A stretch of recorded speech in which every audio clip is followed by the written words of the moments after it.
Good morning, class. Welcome to our EL 115 English and American Literature. So for today's session, we will be discussing about a short story analysis of Nathaniel Hawthorne entitled Dr. Heidegger's Experiment. So this morning, these are the contents of our short story analysis. First, we have the background of the work, the author's background, the character web, characterization, the plot, the styles of the author, themes, cultural implication, and the implication of the title. Okay, before we proceed to our discussion, I want to ask you this question. So, I want you to think of the biggest mistake you have done so far in your life. So you ponder or you reflect. You think the biggest mistake you have done in your life. May it be from the past or either in the present. So if you could have the power to travel to past and change your mistake, would you do it? Why or why not? So we will answer those questions in the end part of our session. So let's proceed to the background of the work. So the title and the author of the book, it is entitled Dr. Heidegger's Experiment. It was written by Nathaniel Hawthorne and it is a fantasy short story. So the publishing year of the book, it was anonymously published in the year 1837 and it was titled as The Fountain of Youth. So before it was titled as Dr. Heidegger's Experiment, they named it as The Fountain of Youth and it was published in 1837. So this is Nathaniel Hawthorne. So he was born on July 4, 1804 in Salem, Massachusetts. His father was a sea captain and died when he was 4 and was raised by his mother. So he attended college in Bowdoin, Maine. He wrote his first novel, Fanshawe, published in 1828. So Hawthorne is known for short stories and novels that examine the relationship between the visible, physical world of nature and the invisible, spiritual life of human beings. So that is Nathaniel Hawthorne. Next. Next are the character web that are present or the characters that are present in the story. So these are the interrelationship of the characters between the story. So the legend, I'll use the legend here, the blue icon, which is a figure of a person and a plus sign. So that means those are the old friends. Next, a broken heart that that represents ex-lovers. Okay, so these are the characters of Dr. Heidegger's experiment. So we have Dr. Heidegger itself, Mr. Midborn, Colonel Killigrew, Mr. Gascoigne, and Widow Wycherley. So Mr. Midburn, Colonel Killigrew, Mr. Gascoigne, and Widow Wycherley are the 4 friends of Dr. Heidegger. So, next is Midburn and Widow Wycherley are past lovers or ex-lovers, as well as Colonel Killigrew and Widow Wycherley. Same with Mr. Gascoigne and Widow Wycherley. Next is the characterization or the roles of each character in the story. So we have first is Dr. Heidegger. Is the one who encouraged his friends to do the experiment. He's a man with a profound interest in both science and occult or supernatural. Next is Mr. Midborn. So a vigor in his age and had been a prosperous merchant, but he had lost all by a frantic speculation. So he became, because of that frantic speculation, he became a beggar in his older years. We also Colonel Killigrew, a man who wasted his best years in pursuit of sinful pleasures that result to his suffering. Next, we have Mr. Gascoigne. Mr. Gascoigne is a ruined politician and a man is in his evil frame. Next, we have Widow Wycherly, a former beautiful lady and a past lover of the three friends of Dr. Heidegger, namely Colonel Killigrew, Mr. Midbourne, and Mr. Gascoigne. Okay, next, I will discuss to you the plot, which are the 10 important events of the story. Okay, are you ready? Okay. Dr. Heidegger's Experiment by Nathaniel Hawthorne. Okay. Dr. Heidegger invites his four friends. So his four friends, namely Colonel Killigrew, Mr. Midbourne, Mr. Gascoigne, and Widow Wycherly. So Mr. Midbourne, I told you earlier that he was a prosperous merchant, but lost all his by frantic speculation. And later, because he was a merchant, and later he became almost like a beggar. Uh, when he was younger, he was very rich person. Next, we have Mr. Gascoigne. He was a ruined politician and a man in his evil frame. Because of Mr. Gascoigne's doings, he was known for as an evil in their town.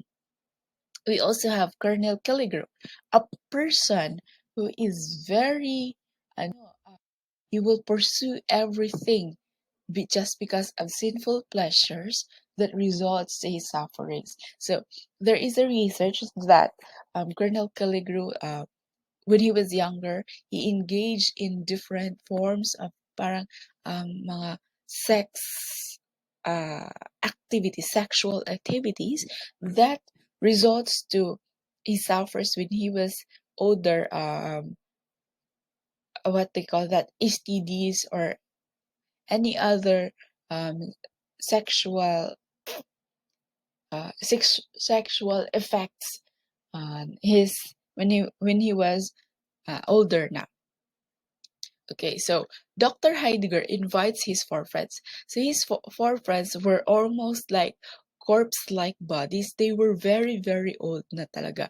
And then Dr. Heidegger summoned his friends that I want you to be the subject of my experiment. So the four of them told Dr. Heidegger that um, baka naman kung ano naman yung gagawin mo ng mga experiment. So Dr. Heidegger continued his purpose on um, making them as the subject of his experiment. So their experiment, Dr. Heidegger experiment was held on his study. So while discussing that they will be the subject of his experiment, Dr. Heidegger took a book out of his parang mga experiment books.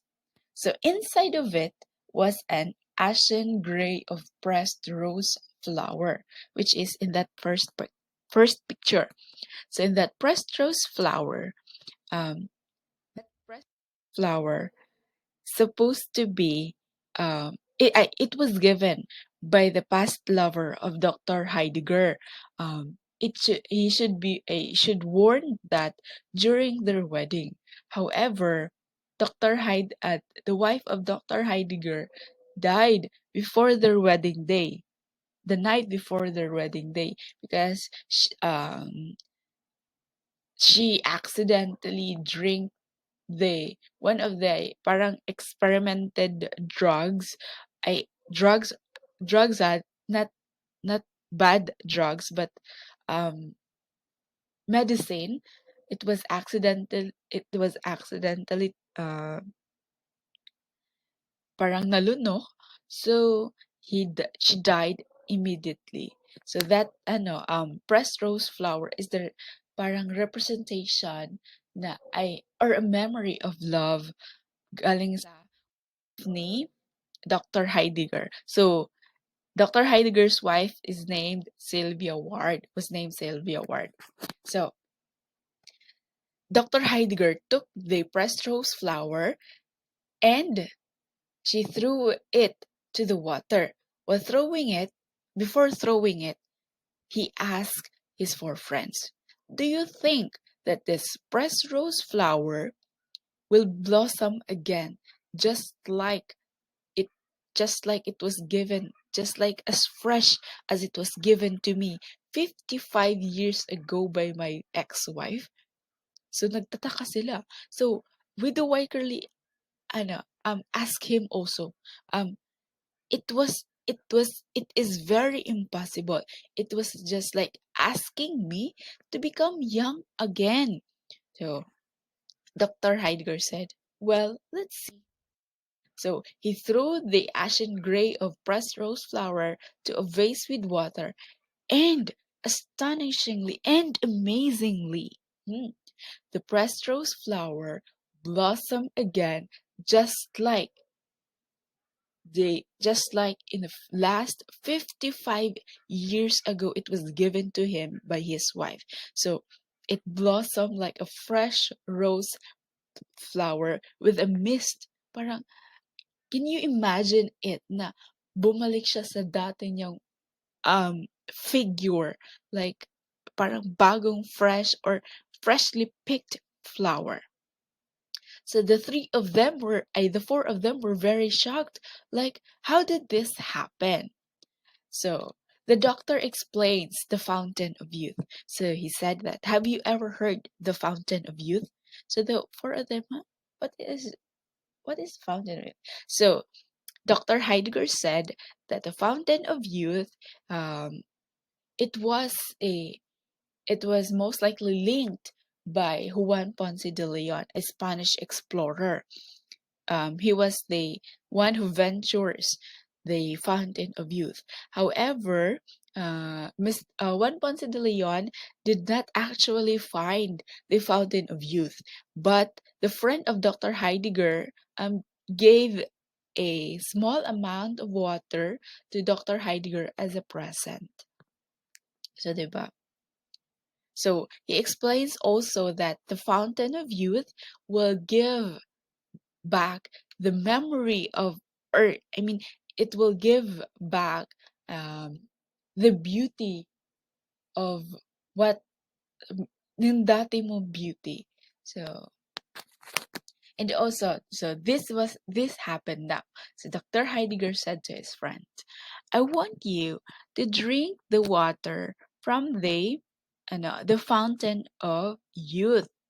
But before that, before you drink, before you drink the water of the fountain of youth, um, I want you, I want to set the guidelines or rules. So according to Dr. Heidegger, before you drink, that we should set some guidelines. So I want you to ponder when you go back. I want you to ponder your mistakes and do not repeat those mistakes again. And your mistake should not be the virtue of the youth." So um, the four of them laugh because why would we repeat our mistakes again?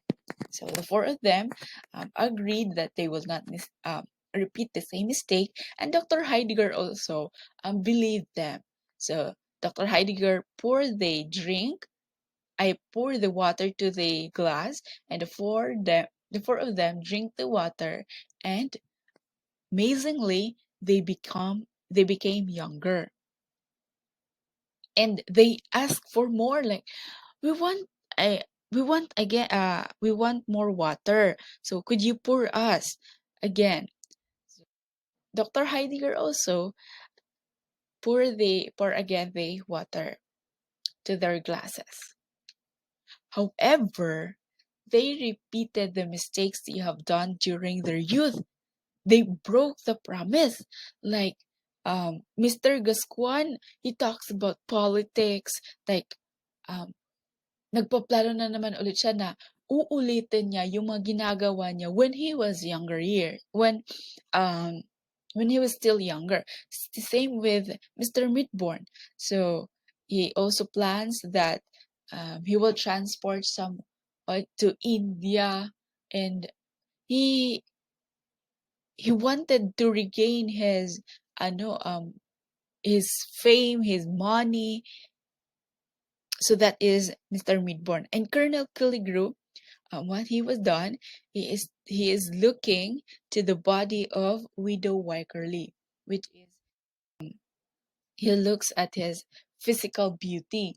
So, 'di ba? Bumabalik yung they repeated the mistakes they have done during their youth.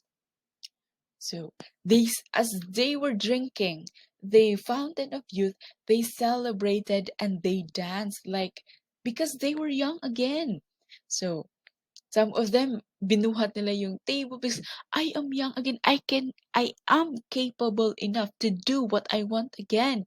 So, some of them they dance like they party like crazy.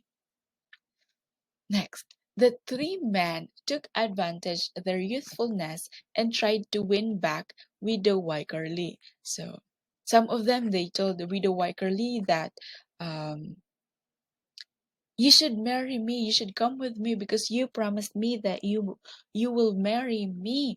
So the other you should come with me because I will become the most powerful and the most rich and the richest man. I will do everything for you because all of these three men were the past lovers of Widow Wycherly, because Widow Wycherly, when she was younger, she was very beautiful woman. Next, the three men accidentally broke the vase with the water and scattered it to the floor. So these three persons, while they were arguing, trying to win back Widow Wycherly, they accidentally broke the vase with water. So and scattered it to the floor. So that is the parang nabasag yung yung vase na may tubig.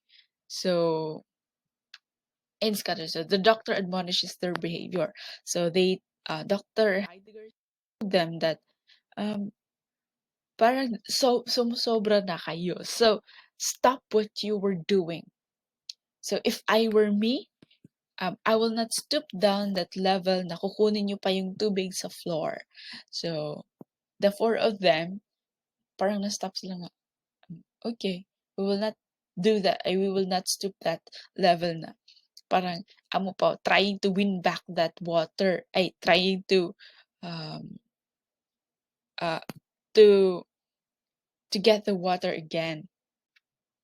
So the four friends of the doctor migrates to Florida to find the fountain of youth themselves. So they decided that they moved to Florida where the fountain of youth was located, and fortunately they find it, and the crazy part is that they drink it like morning till night. In between meals, ginagawa na nilang meal yung water. So that ends the story of Dr. Heidegger's experiment. So we will discuss next the styles of the author. Okay. The first style is the conflict.